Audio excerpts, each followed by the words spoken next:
Ada pertanyaan begini, siapa sih yang sebenarnya megang remote control di dunia ini? Kita sering banget mendengar duit adalah raja.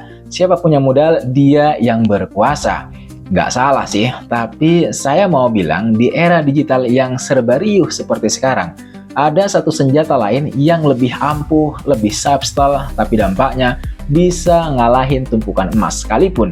Senjata itu adalah storytelling. Hari ini kita mau ngebahas satu fenomena yang makin kentara di zaman kita, yaitu pergeseran kekuasaan.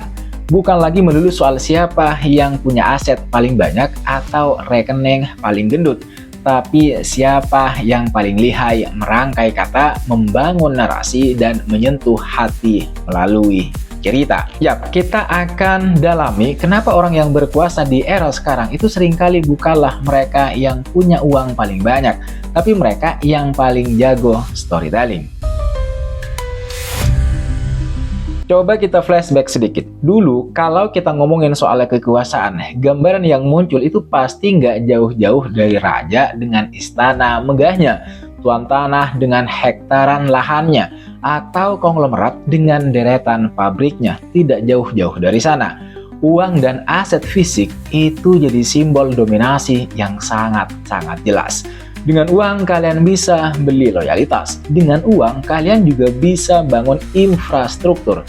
Dengan uang kalian juga bisa membiayai pasukan atau pengaruh politik.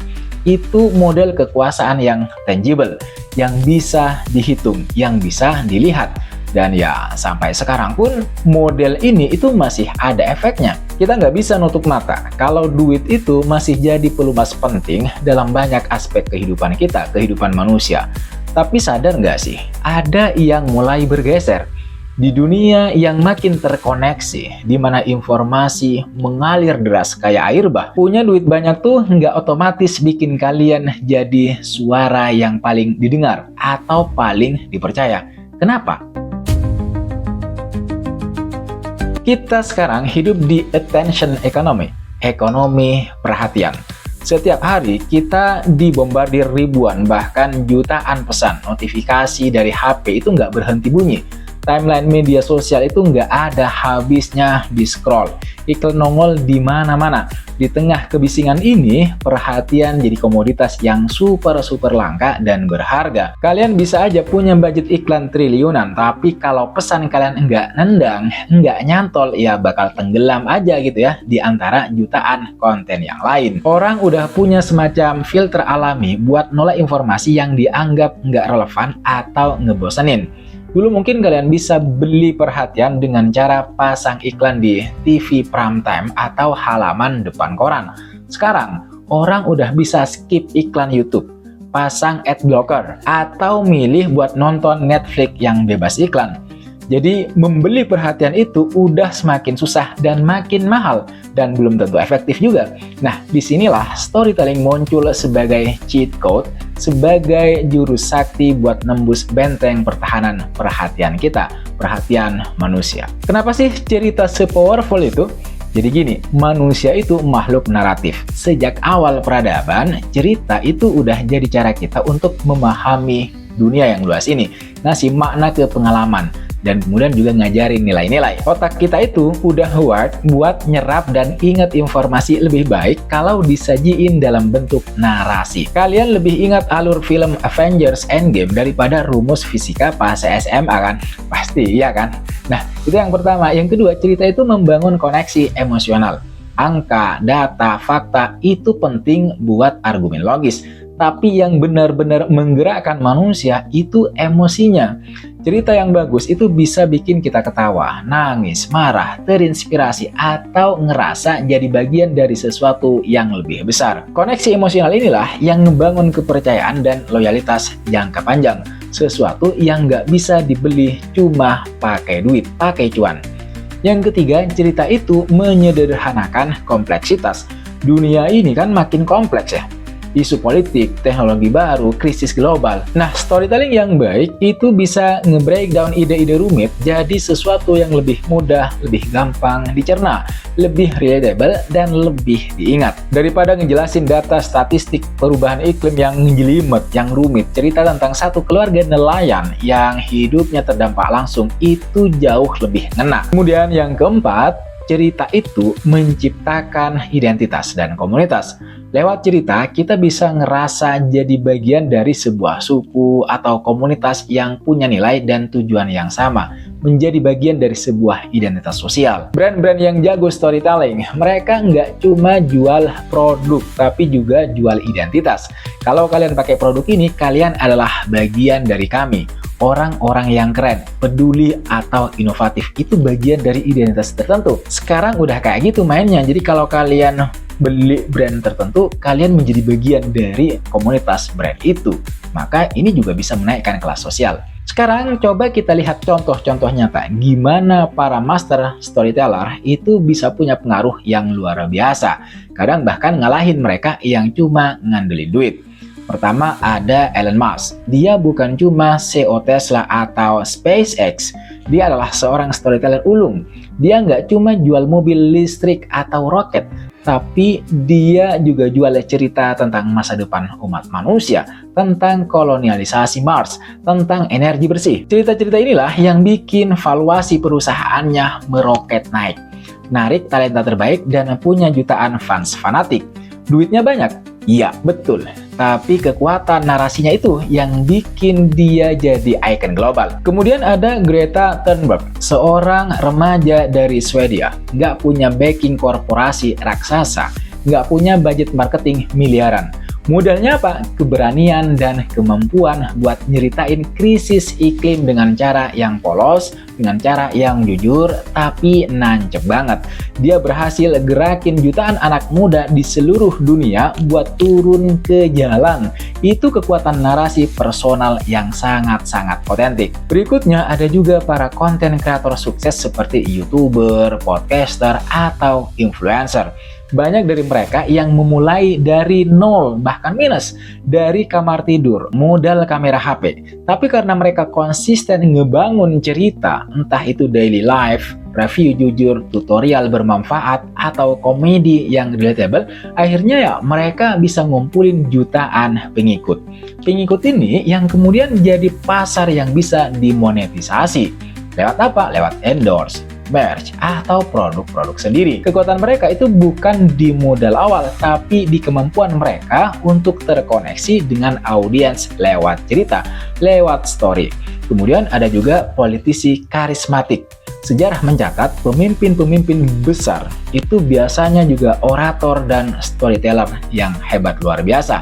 Mereka bisa ngebakar semangat rakyat, menyatukan perbedaan, dan nge-frame visi masa depan lewat narasi yang meyakinkan. Uang mungkin membantu kampanye, tapi cerita yang resonan itu yang menangin hati dan pikiran pemilih. Yang terakhir ada brand-brand dengan cult following. Kenapa orang rela antre berjam-jam buat produk Apple terbaru?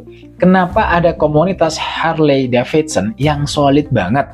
Bukan cuma karena produknya yang bagus, meskipun itu juga penting ya, tapi juga karena brand-brand tersebut, brand-brand yang saya sebutkan barusan itu berhasil ngebangun mitologi, ngebangun cerita dan identitas yang kuat di sekitar produk-produk mereka. Mereka jual tuh makna, bukan cuma barang. Mereka semua dengan caranya masing-masing itu membuktikan bahwa kemampuan buat ngebangun dan ngendaliin narasi itu adalah superpower di era seperti sekarang, apalagi era digital.